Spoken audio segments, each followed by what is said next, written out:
Okay, so welcome to the mat and to the floor and into a little bit less gravity.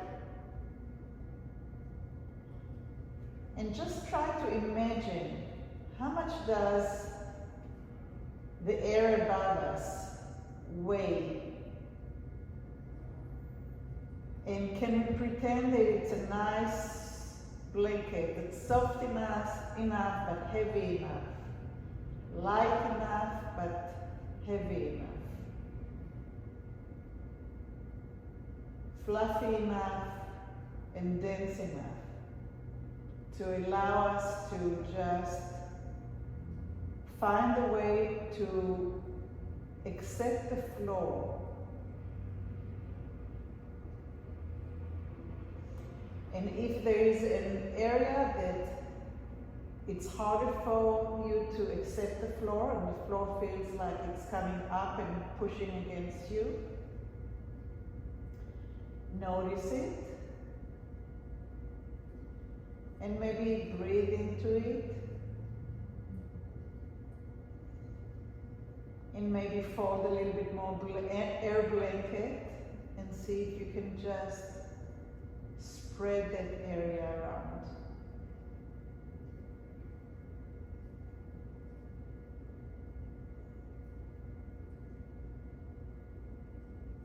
And go ahead and bend one leg by dragging it up, and then drag the other leg up, and put both feet on the floor with the knees pointing up towards the ceiling. Take a leg, whichever leg you want, and bring the knee closer to your chest comfortably. And then flex the foot up towards the ceiling and let it drop down. Bring the toes up like an action, like you're pulling it, and then you just let it relax. You don't push it down, you don't stretch it, you just bring it back to what normal is. And the toes goes up, and the toes let go. And the movement is actually from the ankle.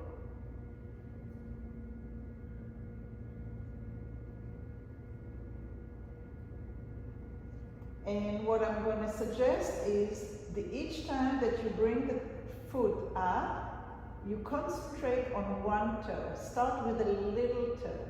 Concentrate on the little toe being the one that's leading the way to the flexion, and let go. And then the fourth toe leading up towards the flexion,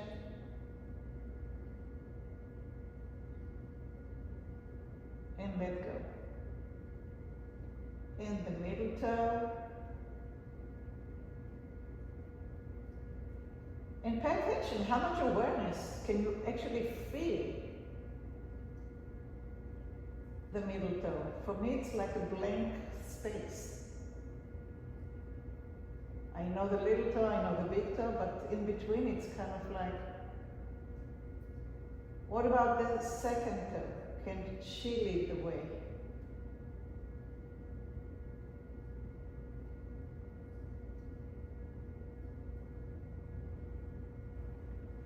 And then the big toe.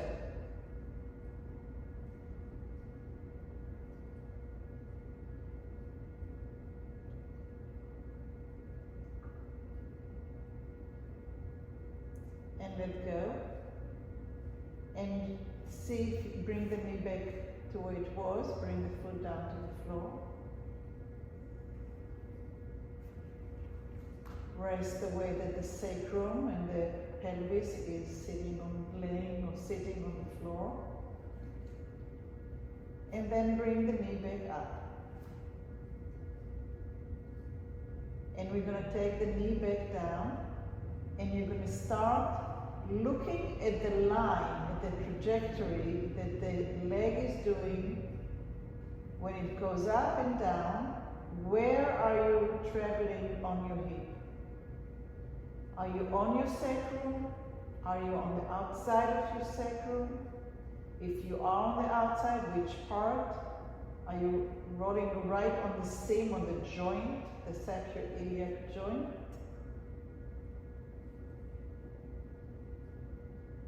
And try to change it just a millimeter at a time and see if the foot brings you a little bit closer to the median. How does that feel? If you bring the foot a little bit more towards the outside, how does that feel? Which would be the most conservative way, the most efficient way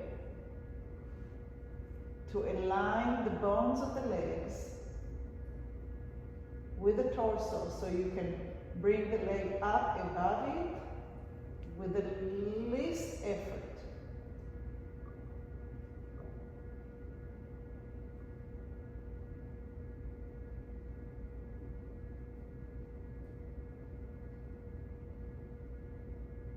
And then bring the leg back up. Flex the foot with all 5 toes. And lift the leg up above you. Don't push the leg to be straight, just lift it up above you. And bring it back down. And then again, the knee will travel in the line that is the most efficient and creates the least tension in the pelvis, in the front and in the back. Then you flex all 5 toes and you lift from the heel up until you're done. You don't go into the stretching, you don't go into pushing, you don't try to bring it more than it wants to. And then you bring it back down.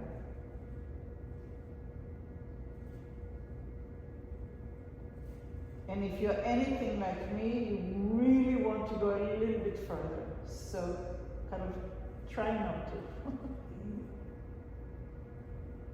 Flex the toes and the ankle and lift the leg up. And now keep the leg up there where it's kind of comfortable. It's hanging there.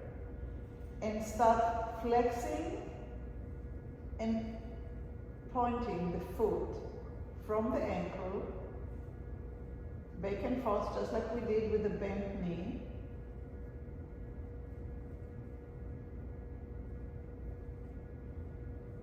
And the same thing that we did before, the little toe will lead the way. So you have to be intentional. Actually, even look at the toes, and then the 4th toe leading the way.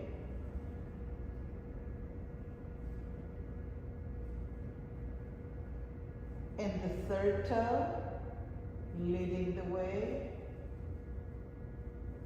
Does it affect your ankle? Some of us have weakness in the ankle, on the outside and inside. And the 2nd toe, does she have life on her own? And why do I call her she? Is yours a she? And the big toe.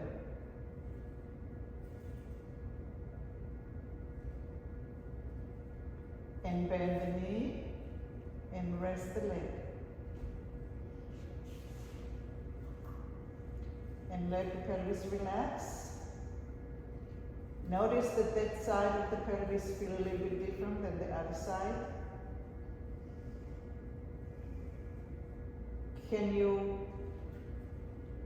not necessarily translate into words, but can you describe to yourself somehow the difference in the sensation between the pelvis that's worked to the one that did not work yet?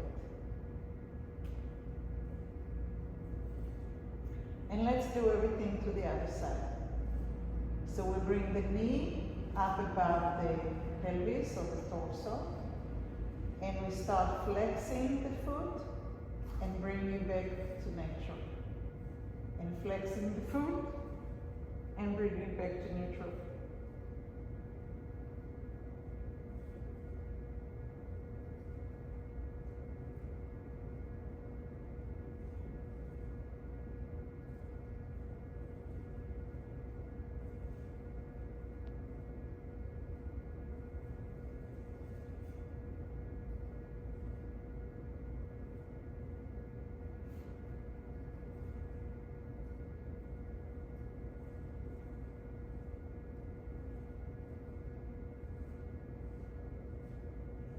And then start paying attention and leading the way with a little toe.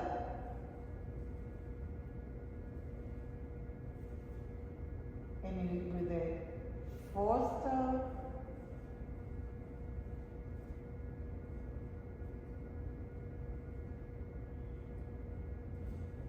And with the middle toe.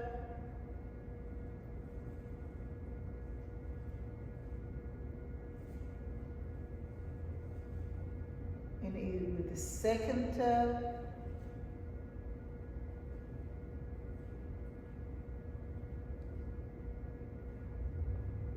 And with the big toe.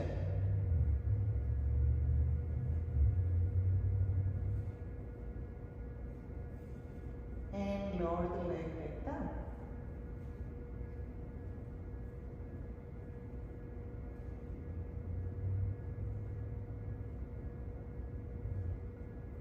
And bring the knee back up.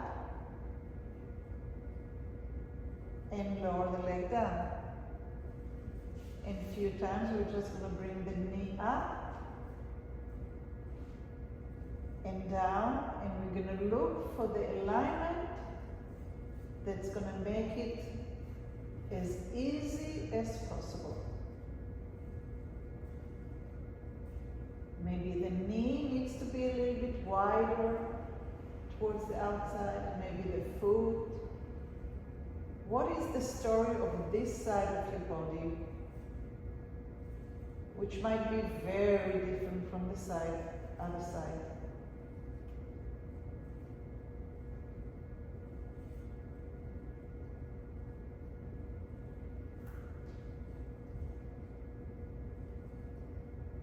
And try to find the way that it's the most efficient and bring it up. And then lift the leg up above you and lower the leg down, the heel down. And lift the heel up. And notice if on that side there's more pulling, less pulling. And find a place that you can go into without pain, without stretching. It may not look very good, the leg is not super straight, it's not as far as to your nose, but who cares? We're exploring, we're not achieving.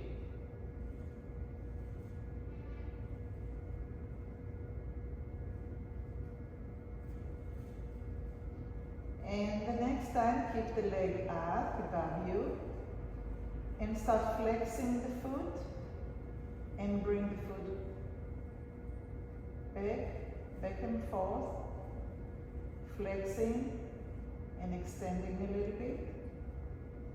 And start working with a little toe leading the way.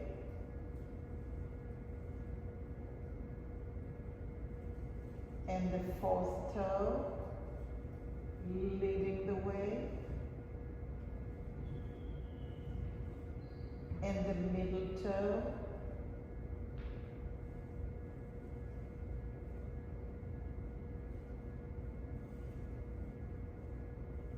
and the second toe,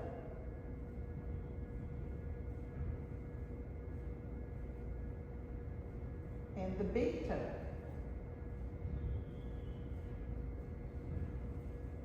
And then lower the foot, bend the knee, and lower the leg back down to the floor.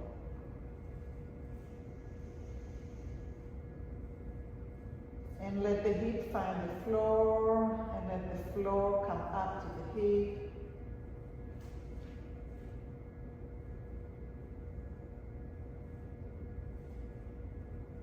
And see if you can, in your mind's eye, see the connection between the pelvis and the sacrum. It's a joint in the back. And in a very, very small movement, rock maybe less than an inch, right and left, ironing that joint. But really small and like you're going on in a plate that has a little bit of a lift at the edges. Not big. Find that joint and kind of iron it, and then it's time to come back to the center and find the other side of the joint.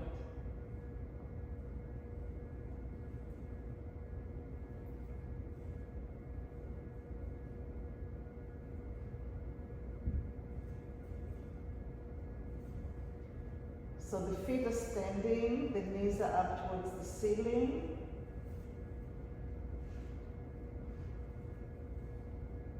And you're rocking, very gently ironing the joint on both sides. And then come to the center and bring one leg up. And bring the other leg up. And lower the first leg. And when the other leg, so we're going to alternate. When the left one goes down, the right one will come up. Just from the knee. So what you're going to try to figure out is how to make the feet cross on the way right in the middle between the down and the up. So the right leg and the left leg are working at the same rate, speed.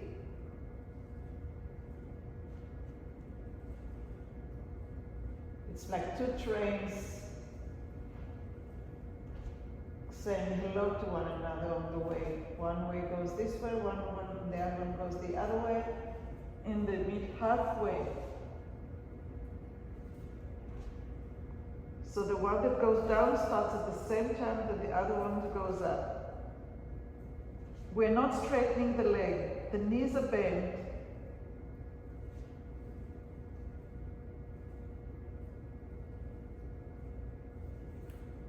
It's just about the pelvis. And the muscles are quiet because the pelvis is moving and the legs are moving.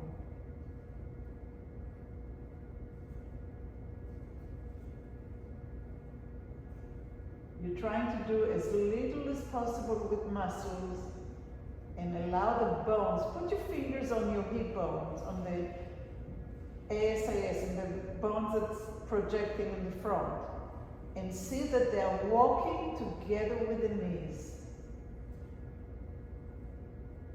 And the joint in the back is as flat as possible on your mat.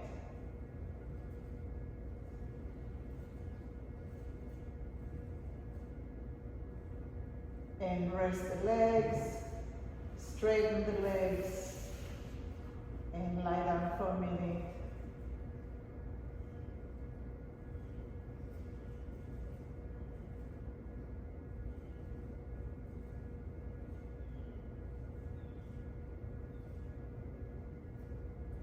Bring the toes straight up towards the ceiling, so the knees are pointing straight up to the ceiling.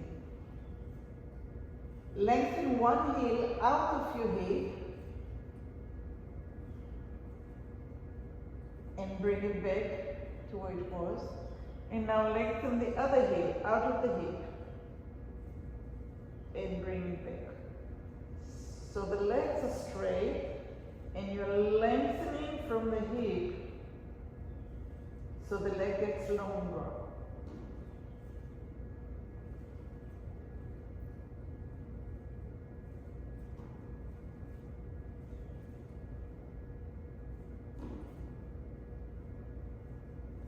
Again, you're invited to put your fingers on the ASIS, on the bony parts of your hip in the front, and feel how the hips are walking so that the heel can get longer, that the whole leg can get longer. The heel is moving on the mat, away from your buttocks. And the bones of the hip are moving up and down. in relationship to the heel and the shoulders. And rest. And drag one leg to standing position, so the knee is up and the foot is on the floor, and then the other leg, same thing. And bring the knee up above the chest. And bring the leg up above. And now make circles with the ankle.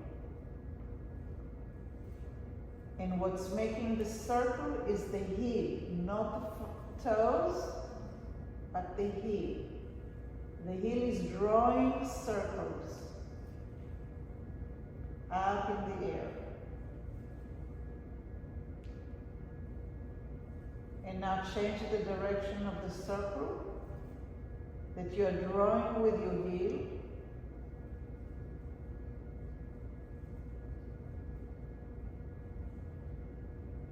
The other foot is on the floor. The foot is on the floor and the knee is standing.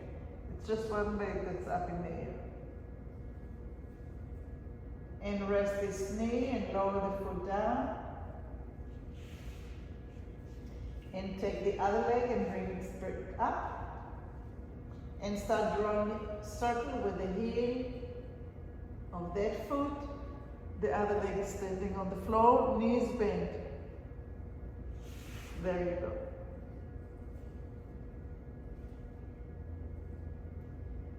So the heel, pay attention to the heel and make the heel draw the circle. And feel how when the heel is drawing the circle, you're actually moving the hamstring between the three of them from side to side. And now change the direction. You're going transverse, you're moving transverse kind of on the hamstring.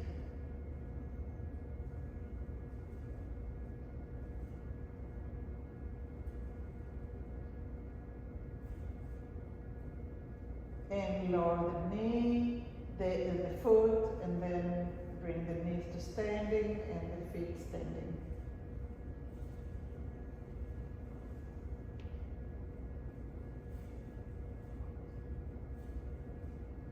And on exhalation, bring the other leg back up and the heel up. And now we're going to turn the leg so the toes are looking out and the heel is inside. And then turn the leg in so the toes are looking in and the heel is looking out. So you're turning the leg around its bones in the hip socket.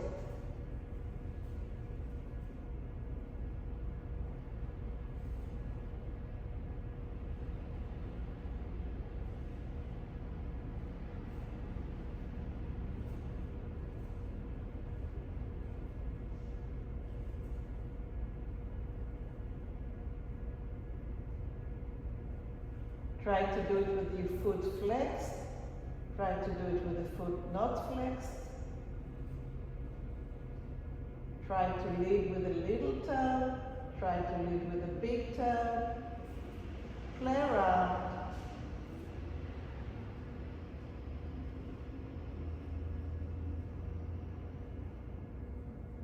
See which way you get into the hamstring, into the hip joint. And find center and let the foot come down. Let the foot find the floor.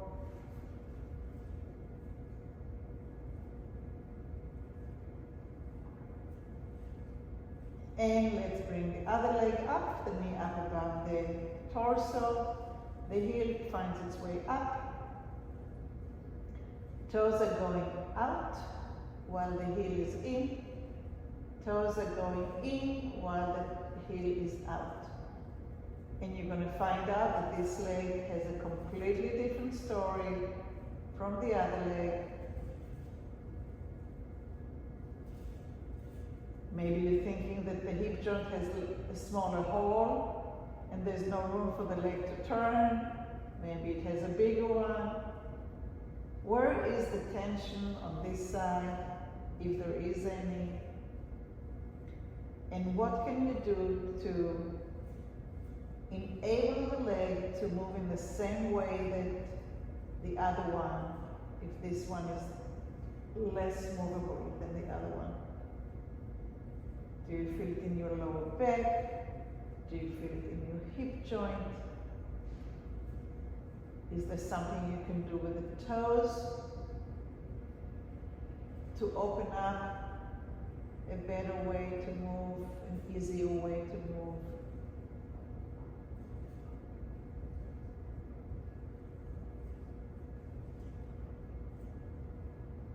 Are you moving your pelvis up? Are you using your lower back? You can always use your fingers as feedback. You put it on your hip joint and you feel. You get a feedback of what it is that you're doing. And bring the leg back to center.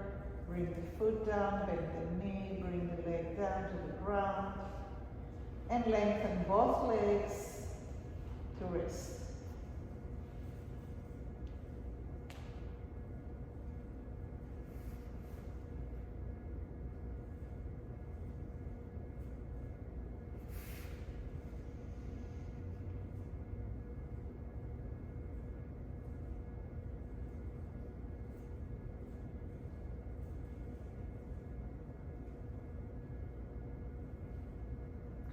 Let's bend both legs again. Go ahead and bend one leg into your chest and put your hands over the lower leg underneath the knee and hug that leg. Don't squish the leg, just hug it. So it's not a choking hug, it's just a hug. And then lift the other knee up above the chest. And lift the leg up above you. And now bring the leg closer to you and away from you. So you are swinging the leg in a slow motion towards your nose and towards the floor. Towards the nose and towards the floor. But stay away from achievement and say, oh, I can go all the way down to the floor and I can go all the way up to my face. Don't go into the extreme. Just find a way as if you're laying in a pool and you're on a floating and it's just nice and easy. It's like no effort. No stretching, no forcing. Somehow the rocking of the pelvis, enabling the hamstring to go a little bit further, but it's not because you're stretching the hamstrings. I can give you a great class about stretching hamstrings. I have been doing it for years with dancers, but I'm trying not to. Really am trying not to go there. We're trying to find how the softness of the belly muscles and the rocking of the pelvis can enable the hamstring to function better, rather than to force the hamstring to get longer.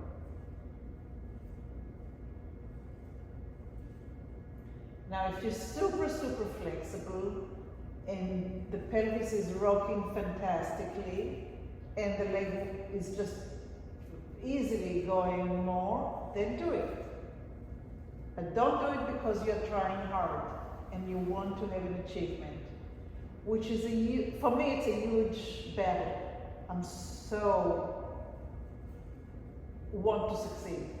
I mean, I've been training at this all my life, so to give it up, it's like, what? But to enable something else, we have to give up our habits, at least for a little bit, to consider a different possibility. And go ahead and lower that leg, and lower the other leg.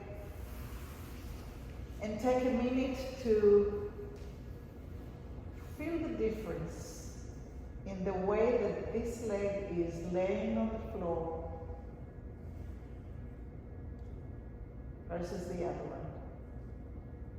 Can you sense the length of the hamstring, even if it's only in your imagination, even if it's only in the sensation, but can you sense it? And then let's bend the legs once again, one leg at a time, drag it up in the most convenient fashion, and then bring the leg that did the tilting up to the chest and hug it. Again, not too tight, just hug it. And then lift the other leg up and start swinging it in a slow motion as if you are floating in a pool.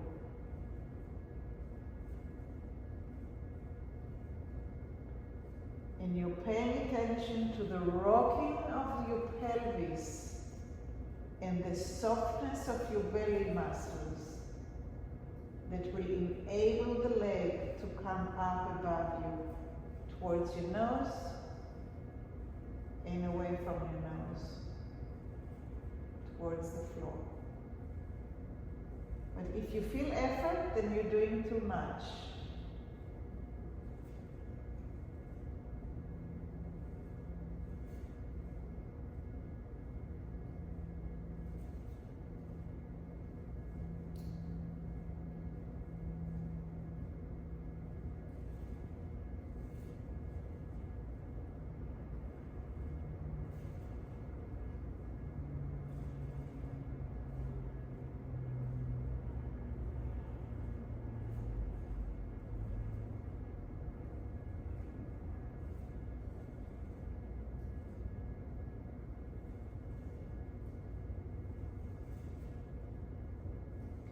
Are you holding your breath?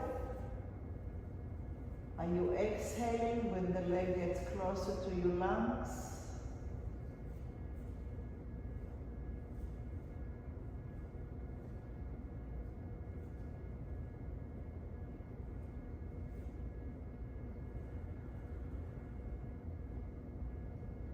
And bend that leg and have both hands over the legs up above your chest and rest with the pelvis like this, rocked.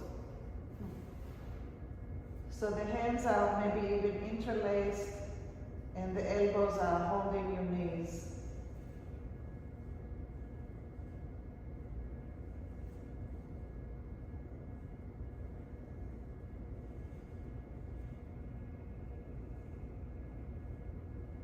So the attachment of the hamstring is all the way up towards the hip bone. So you can take your fingers right now and palpate the end of your thigh into the hip bone. And we have three muscles that attach up there, and those are the hamstring. So those have been kind of lengthened as we rocked the pelvis. So now, bring your legs, both of them, up above you and hold your hands somewhere on your shins and start walking with the legs. Try not to move the knees. Okay, stop for a second. So the knees are somewhat bent, somewhat straight. Your hands are on the shin, and you're going to walk by putting pressure on one leg and pressure on the other leg. So the hands are the one that giving the impetus for the leg movement towards your face. But again, soft, not, and now slow it down. Make it slow motion. Slow motion, and feel how the weight goes into the rib cage when the leg gets closer to your face, and then you change legs and the weight shifts to the other rib cage. So now it's not about the hamstring, and it's not about how far you get into your face, close to your face, but it's the rolling into the rib cage, taking the weight. Then find the center again, and allow the other side, the other ribs, to widen and soften into the floor.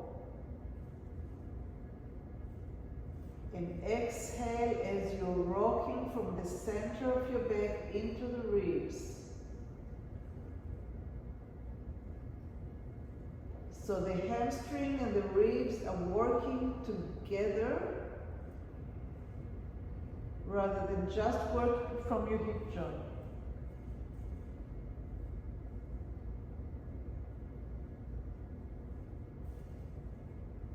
And stay there in the center with the leg lengthened, and roll to one side and lower the elbow towards the floor,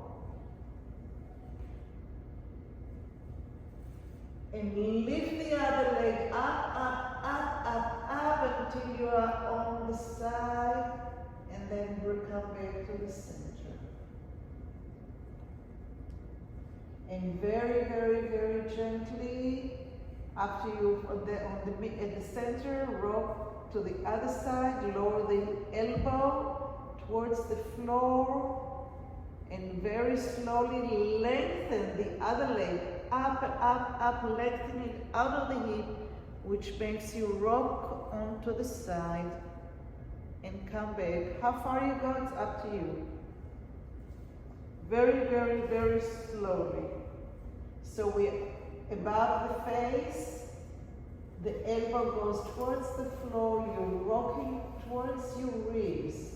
Once the elbow gets closer to the floor or on the floor, the other leg lengthens out of the hip, lengthens out of the hip, lengthens, and then you bring it back down. Just as much as you can do. And rock back to the center, and then the elbow finds the side. You can do it with the knees bent, that's fine, but lengthen the pelvis out. And then come back to the center, bend the legs, bring them back down, lengthen the legs to the floor.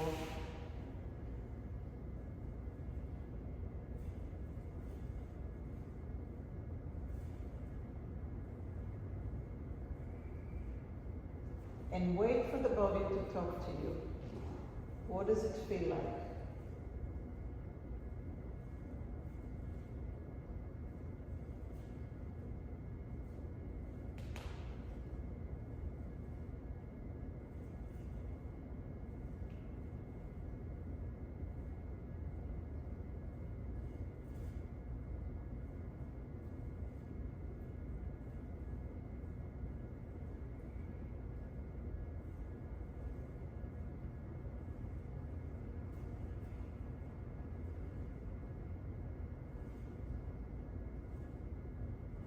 And gently roll to a side, whichever you want, and come up to sitting position.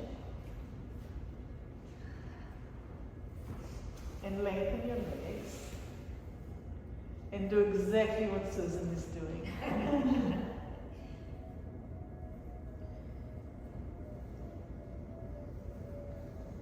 And lengthen one hip at a time.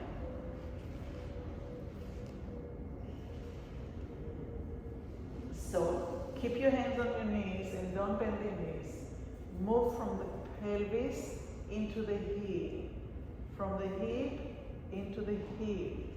From the hip into the hip.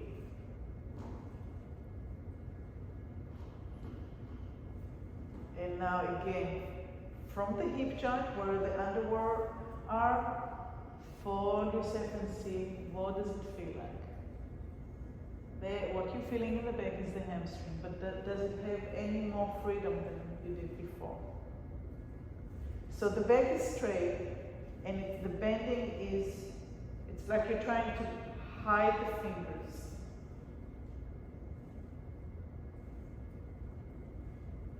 So you're putting your belly button on your thighs.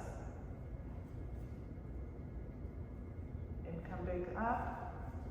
And now inhale and come up with the pelvis and fold into two. Okay, some of you are doing this. Some of you are doing this. And see if you can just move towards folding the hip onto. So inhale and fold. Come back and lower the sitting bone to the ground. And now come up above the sitting bone and just move a little bit forward.